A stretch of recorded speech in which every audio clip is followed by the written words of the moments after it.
नमस्कार। हमने last videos में भारत के मानसून के बारे में जाना। भारत में किस प्रकार से मानसून से वर्षा होती है, परंतु भारत में अगर हम देखें तो शीतकाल में भी वर्षा होती है।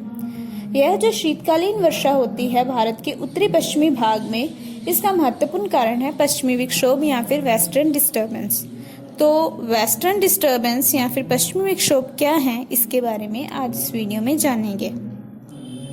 भारतीय उपमहाद्वीप के उत्तरी भाग में शीतकाल में उत्तर पश्चिम की ओर चलने वाली चक्रवातीय पवन व्यवस्था को ही पश्चिमी विक्षोभ कहा जाता है।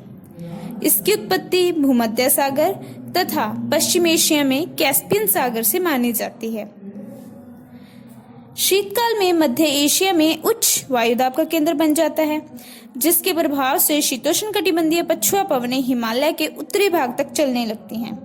इस क्रम में अनेक बार यह पवनें हिमालय पर्वत को भी पार कर लेती हैं, जिससे उत्तर के मैदान में तापमान 4 डिग्री से लेकर के 5 डिग्री सेंटीग्रेड तक गिर जाता है। इस कारण हिमालय में हिमपात होने लगता है। वास्तव में यह उत्तरी पश्चिमी भाग से आने वाले चक्रवात हैं, जो भूमध्य सागर से ईरान व पाकिस्तान होते हुए भारत तक पहुंचते हैं। पश्चिमी विक्षोभों को भारत पहुंचने में पश्चिमी जेट पवनें सहायता करती हैं। विक्षोभ भारत में मुख्यतः दिसंबर से फरवरी तक प्रभावी रहते हैं, लेकिन कभी कभी इनका प्रभाव मार्च तक भी रहता है, जिससे उत्तरी भारत में शीतकालीन वर्षा होती है। इस वर्षा को मावठ कहते हैं। यह वर्षा गेहूं, जौ, रबी की फसलों के लिए अत्यधिक लाभदायक होती है। इससे नई दिल्ली में 79 मिमी तक तथा बनारस में 58 मिमी तक वर्षा होती है। स्थानीय मानक से अधिक ठंडा मौसम हो जाता है तथा हिमालय में हिमपात होता है। यह पश्चिमी विक्षोभ वास्तव में भूमध्य सागरीय अवदाबों का ही सतत प्रसार होते हैं। नवीनतम शोधों से यह ज्ञात हुआ है कि अनेक द्वितीयक दाब ईरान के ऊपर विकसित होते हैं, जो प्राथमिक रूप से उत्तरी भारत में दक्षिणी पूर्वी यूरोप तथा दक्षिणी रूस से जुड़े होते हैं। इसी प्रकार विशेष परिस्थितियों में अनेक बार द्वितीयक अवदाब प्राथमिक से अधिक शक्तिशाली हो जाते हैं।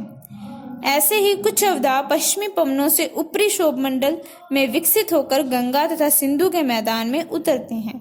भूमध्य सागर से पंजाब में पहुंचने वाले विक्षोभ कमोबेश रूप से धरातल पर अधिविष्ट रूप से वाताग्रीय संरचना वाले होते हैं। इनकी बारंबारता, गहराई, गतिविधि ऊपरी पवन विसरण से संबंधित होती है। पश्चिमी विक्षोभों के बारे में स्पेट ने बताया है कि भूमध्य सागरीय चक्रवात हैं या नहीं, यह स्पष्टतः नहीं कहा जा सकता। अतः सारांश में हम कह सकते हैं कि भारत में यह अवदाबों के प्रभाव हानिकारक तथा लाभकारी दोनों रूप में हमें परिलक्षित होते हैं या देखने को मिलते हैं। जैसे कि शीतकालीन वर्षा मावठ के रूप में रबी की फसल के लिए अति लाभदायक होती है, जबकि फरवरी तथा मार्च में इनके कारण तूफान, ओलावृष्टि होती है। वह दिसंबर जनवरी में भी हिमालय में हिमपात के कारण उत्तरी भारत में शीत लहरें चलती हैं, तो इस कारण इनके विपरीत प्रभाव भी देखने को मिलते हैं। तो यह था पश्चिमी विक्षोभ तथा इसका भारत पर प्रभाव, भारतीय महाद्वीप पर क्या प्रभाव पड़ता है। नेक्स्ट वीडियो में अपने नॉर्वेस्टर या फिर काल वैसाखी के बारे में जानेंगे। धन्यवाद।